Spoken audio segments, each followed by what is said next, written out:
So it's a bit windy out tonight. It's nice, but it's a bit blustery. So we're 210 days in. 210 is actually the 4th of July, which is made reference in the film Edington I'm going to speak about. Also yesterday, Terence Stamp, so let me get his name right. Is it Terence Stamp? What was his middle name? I'm trying to remember. Anyway, if you do the full name for Terence Stamp, or was it Terence Stamp plus 87? It's either Terence Stamp's full name or Terence Stamp plus 87 is 209, and he died yesterday. I thought that was a Mandela effect. I thought I'd heard that Terence Stamp had died a few months ago, or somewhere in this COVID period. Anyway, there's been a few of those. So I saw this film Edington tonight. I didn't know what to expect. It was on a member preview. I think it was released where it was. I looked at it. It was released in America about a month. I didn't know what to expect. Literally, as I went in, I had to read. I'd booked it, and then I had to read, like, just as the film's starting, a paragraph on what it was about. So it's based in COVID. So May 2020 is the timeline. I guess at the beginning of it. I don't know how long it goes on. Maybe a week or two. Maybe a month. I don't know. Not sure. And it's interesting. So the first the first hour or so, first half, there are like 10, maybe a dozen full-on red pills. Hey folks, how you doing? And then, hey Lau, good to see you.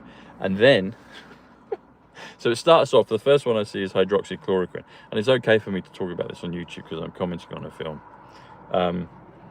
So there's a screenshot of a news feed, and it's got hydroxychloroquine, and it's stuck there like for ages. So it's like, I'm like, oh wow, here we go. So this is good.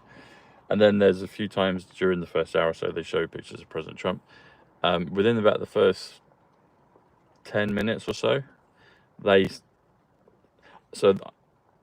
you know, when I'm watching films, I'm working out numbers in my head as I'm going along. And I was working out some numbers because they referred to 56. I think they said something about 1956, but the word 56 stood out to me. Because if you spell 56, it's 50 is 66, which is Corona.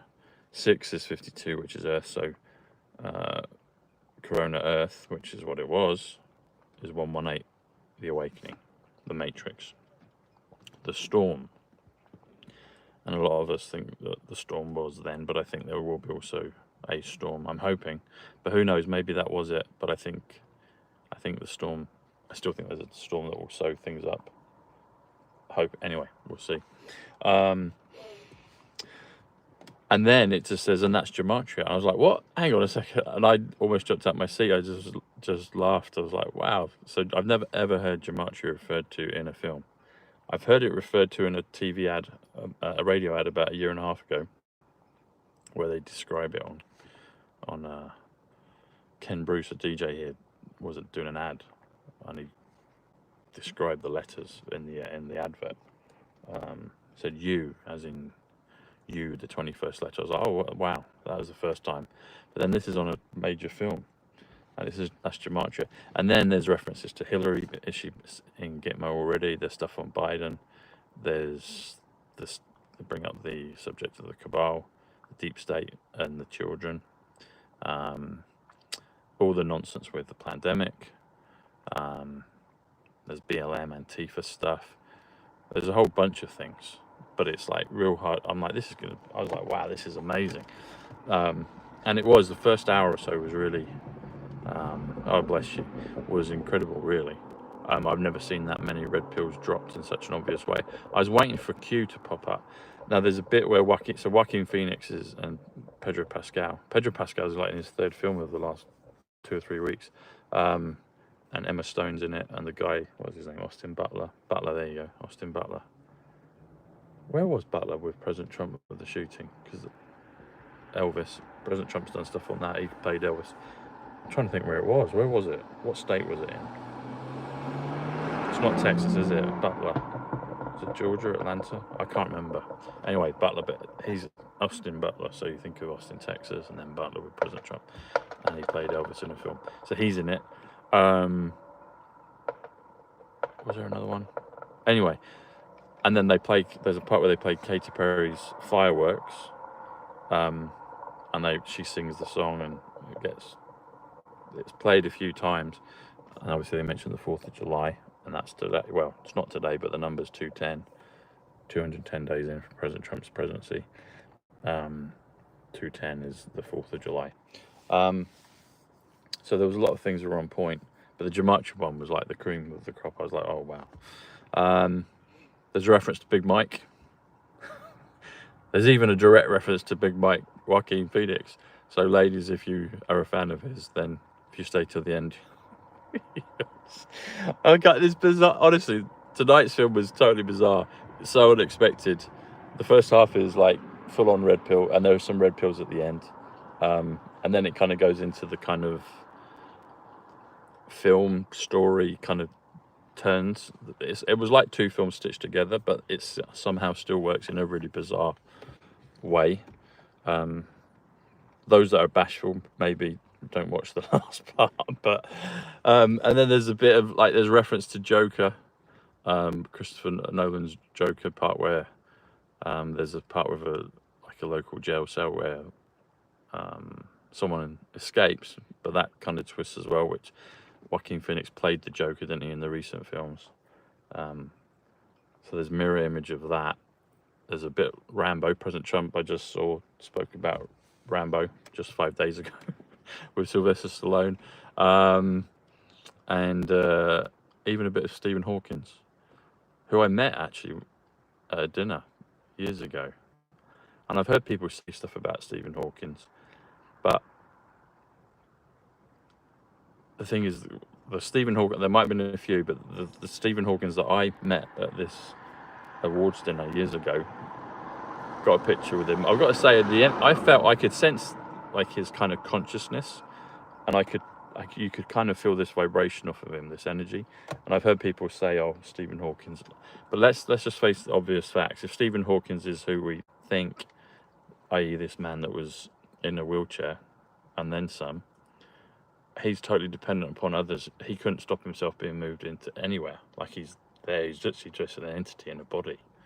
So I've heard people say stuff about Stephen Hawkins, but I mean, I got a good vibe from him, but he can't move. He's basically what I'm saying is people say he's been to Epstein Island or whatever. I don't know, but believe you me, if Stephen Hawkins is incapacitated, literally can't do anything or couldn't do anything, so he could be wheeled around by anybody and put in a good place, bad place, indifferent place. He's subject to the people around him. And I even heard towards the end of his, before he passed, that he was soon to be beaten up and everything else. So anyway, so I don't really know much about Stephen Hawkins other than probably what you guys and girls know, but I did meet him. I saw him once as well. I didn't meet him the second time. I saw him coming out of a speech at Oxford, but he was mobbed. It was literally probably less than a year before he passed. But it's always sounded weird when people say about Stephen Hawkins is XYZ. He can't move. He's literally a face with and a body strapped into a chair. So put yourself in that situation for a second, and you wouldn't get he don't have any control about where he goes or does or anything. He just can't do anything. He could be put in the worst situation imaginable, and he could be put in the best place imaginable, when he wouldn't have any direct input on that other than saying what he wants to say if he can on the machine, but they can just turn it off, So does that make sense, folks? I think it does. It just never really used to add up when people would say that about him, because I was like, well, I have seen others as well even talk about like showing puppet versions of him, which I've seen, but I don't know, truth is stranger than the fiction. But the one I met didn't look like a puppet. It was, but then again, there's cloning and all the rest of it. But the one that I met just seemed like a gentle, intelligent soul strapped into a chair. dependent upon his carer 24/7, you know. So hanging Dean. Anyway, so there's a part of that as well in the film. That's why I mention it. But I'd definitely say it's worth watching, particularly for the first half. I mean, watch the whole thing. If you're not bashful, just watch the whole thing. But maybe if you are, maybe kind. I'm talking to. I know there's some of my audience. I know some will be fine and others. So I'm just giving you forewarning. But maybe the last 5-10 minutes before the end. Anyway, it's kind of an Oscar moment. Honestly, that film was bizarre, but it worked. But the main thing is the red pilling throughout the film, and particularly in the first half. And when they said Gematria, I couldn't believe it. But they hit. I've never seen a film hit so many hot topics that we all know about, and it was all condensed into the first hour of the film, and then some more bookending at the end. So anyway, that's my thoughts on Edington. I probably will watch it again at some point, particularly the first half, because I'd have to make. I know there's some red pills that I've forgotten, but I put a tweet out and I try to remember about at least 10 of them, and that's a lot, isn't it? Like, and they weren't subtle; they were bang on. They were straight there. And Gematria. We're coming to the mainstream, folks. We are. Tom Numbers is appearing in credits of films from the past. Most films I see have major stuff in there, and I help you decode it. But then this one was just shooting right from the hip, just boom, boom, boom, boom, boom. It's interesting because the kind of flavour of it is, it's quite layered. I've even thought since watching it about maybe an hour or so ago, there's some other things that have come, because I thought there was maybe one direction. I was like, actually no, it's maybe this. So there's a few double layers. It kind of, it seems like a full white hat, and the guy is wearing a white hat as well in it, you know. It's interesting. There's definitely the multi-level dimensional stuff in there, in terms of exposing and revealing who's who. There's some of that, and that's probably up to your own interpretation from watching it. But I got a few messages in there. But the first half, like I say, is this just full-on red pill. I was looking for the cue. So there's a part where Joaquin Phoenix is walking around with a selfie stick, and you know when you see like this kind of circular light at the end of a selfie stick, looks like a halo almost. He's walking around with that like for a couple minutes. So he's holding a selfie stick and a kind of lit cue thing. It looks like a cue. So he's holding a cue. There is a part where he goes into the drugstore or supermarket, and he kind of goes over to the. I was trying to see if there was a part where Q-tips were shown. I didn't see that. I thought they were going to make reference to Q-tips because it was so like full on for the first opening half of the film. But maybe on a rewatch it might be there. But everything else other than a full-on direct reference to Q was verbally and visually spoken.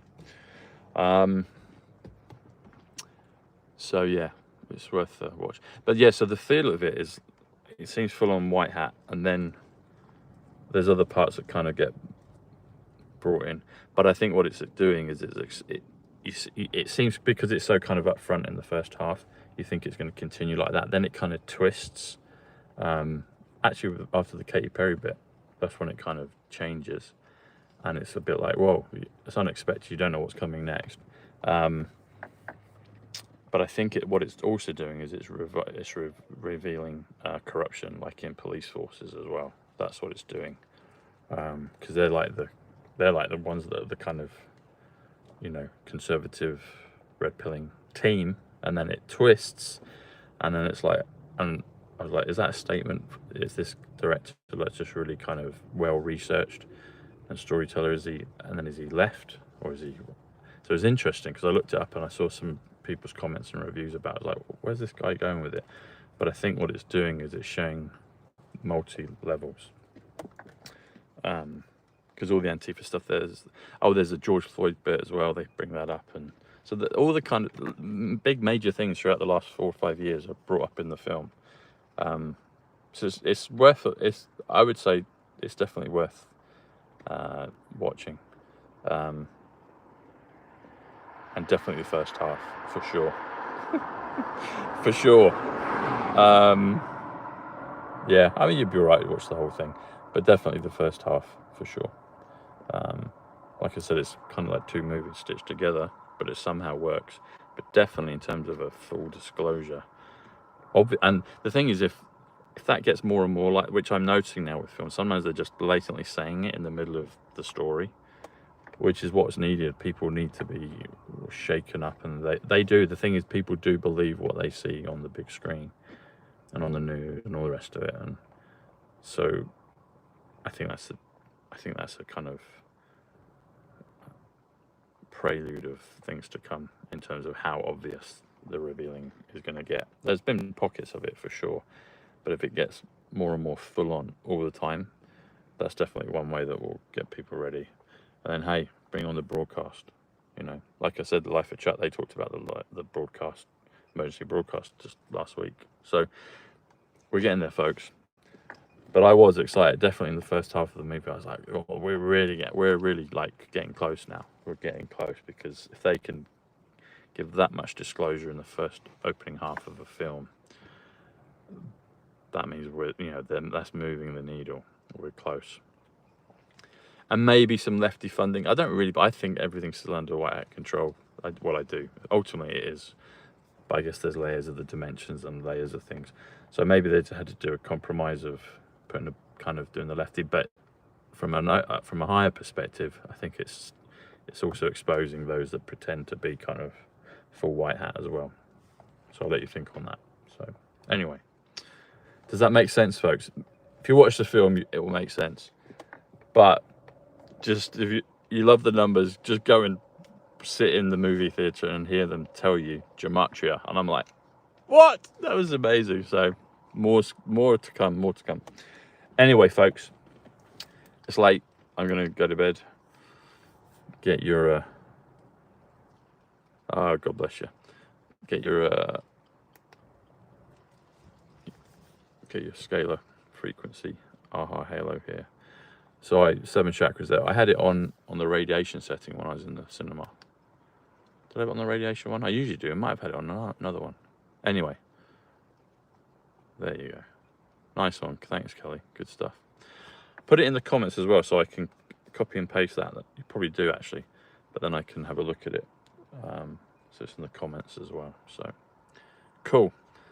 Lots of love, folks. I'll see you tomorrow. All right. God bless. Bye.